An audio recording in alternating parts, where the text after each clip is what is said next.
everyone, and welcome back to my channel, Spoonful of Joe.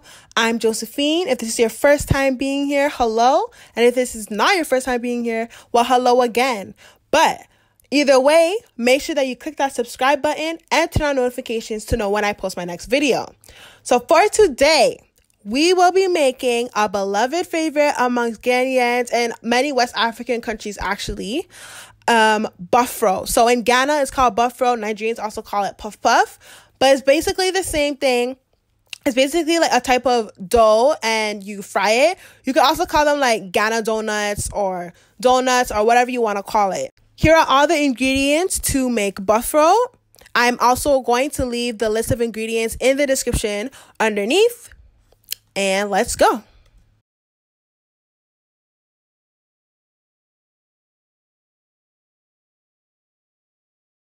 Now, the first thing you're going to do is grate your nutmeg. I know that you can buy grated nutmeg from the grocery store, but my mom is a bit extra. She's like, the taste of grated nutmeg prepackaged is not the same as the fresh one. So here I am grating away. Now, let me tell you guys something. I love Bofrot, right? But this grated nutmeg thing, it wasn't for me. So when I was in high school, I used to purposely get my nails done because when I did my nails, I didn't have to grate nutmeg. That shortly ended when my mom realized what I was doing, and I was forbidden for doing my nails until like prom.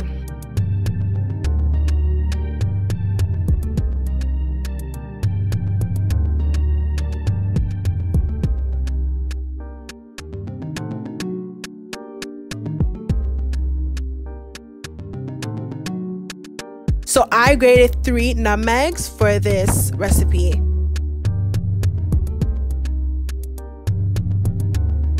Next, you're gonna get your yeast, and you're gonna get a teaspoon of yeast. Get in there. Ooh, look at that.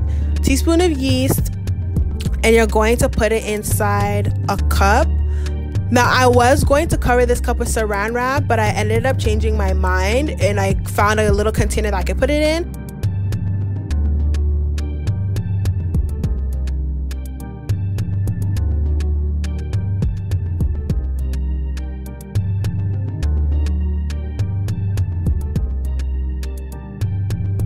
Later on, what you're going to do is put about a cup of water into the container with the yeast so that I can dissolve. Yeah, note to self. Make sure like the cup was dry, because as you can see, I kind of struggled because it was getting stuck to the bottom of the mug.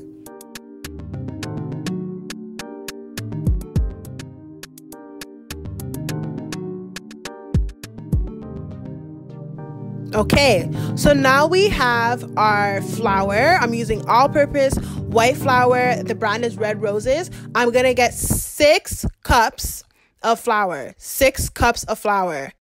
Please understand that making Bofrot is very similar to baking, so the measurements actually have to be correct. This time we're not doing Ghana measurements.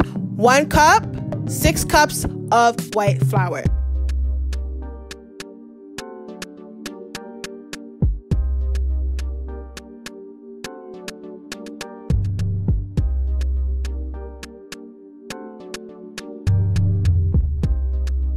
Okay, so now you can see that I have my 2 eggs, my yeast that I put a bit of water in, and sugar.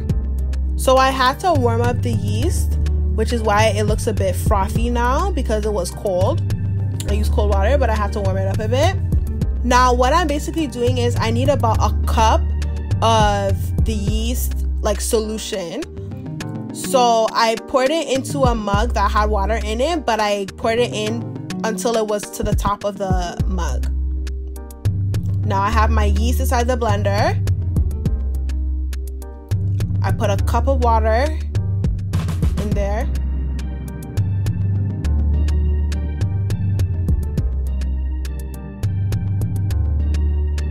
So now I'm about to put about 6 spoonfuls of sugar. Now when I say spoonful, I'm not talking about a tablespoon. So to be honest, basically the spoon that I used was like the kind of like the rice cooker spoon. So let's say that would be about 12 tablespoons. So I just poured the nutmeg into the blender that has the yeast.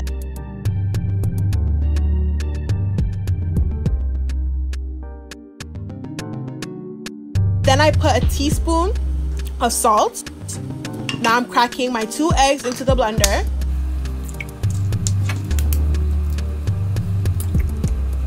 And I'm going to blend this mixture. So I have yeast, I added a cup of water, nutmeg, 2 eggs, a teaspoon of salt, and 5 big spoons or 10 big spoons of sugar into the blender. Poured what I blended, the whole mixture that I blended, into the big silver bowl with the flour and the sugar.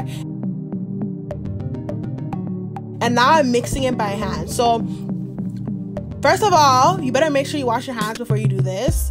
And remember, just like baking, Ghanaian pastries is mad messy. In order for your dough to rise, you're gonna cover it like I did with whatever cover that you can get to cover what you put it in. And then I put it in a plastic bag because this causes heat to get trapped in it. So when the heat gets trapped, the dough is able to rise. We left this mixture after I had fully mixed it properly and made sure that was as smooth as possible with my hands. We left it for 4 hours. 4 hours.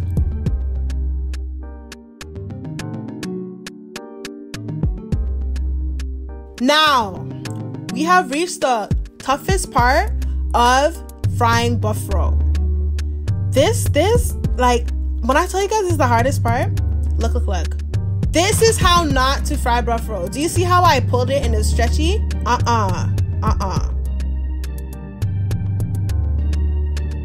Now, after very several attempts, I finally got it right. So you gotta basically kind of cup the Bofrot when it's in the mix. You gotta cup it. You gotta cup it and drop. The most important part, as you saw right before I put my hand into the bowl, is I had to wet my hand. If you do not wet your hand, it's not going to come out properly and you will not get that sphere round shape that you usually get when you make Bofrot. It's not gonna happen.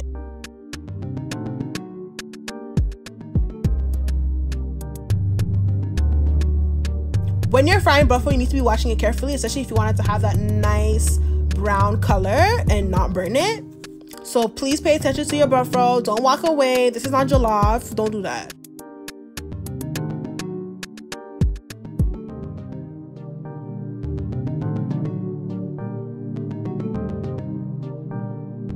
So I just turned the Bofrot over. Looking cute, looking pretty, like melanin popping. Ooh.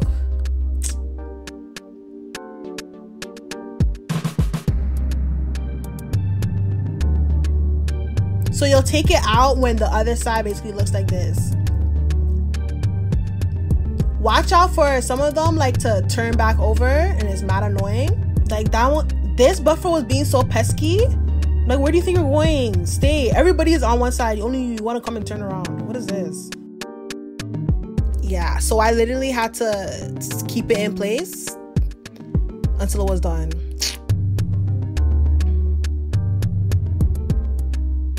Shout out to all the aunties at our churches and at big events that cook Bofrot, because honestly, it's not a joke, you know. Now, I wonder, and I haven't tried it, to mix it with a mixer. I think a stand mixer would definitely be able to do it because the dough is a bit thick, but I'm not sure if a hand mixer could try. If anyone tries this with a hand mixer, please let me know.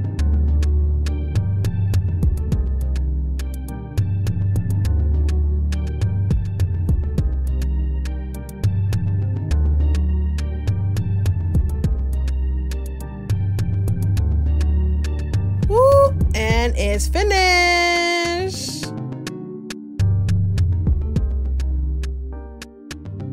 As you can see, some of them really struggle, but you know what?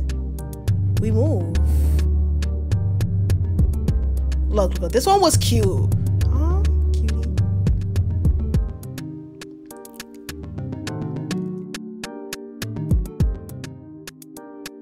And there you have it. Okay, one of them looks like a drumstick. But there you have it. The Bofrot is done. Woo! Look at them. Look at them. Like, this is a big accomplishment. I had to fix the presentation small.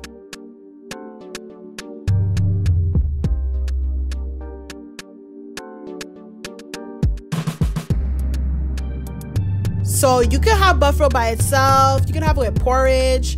I decided to have my Bofrot with rice water. If you would like me to post the recipe for how to make rice water, it's basically rice porridge, please let me know. And there you have it. Don't forget to like, comment, and subscribe to my channel. And I'll be back.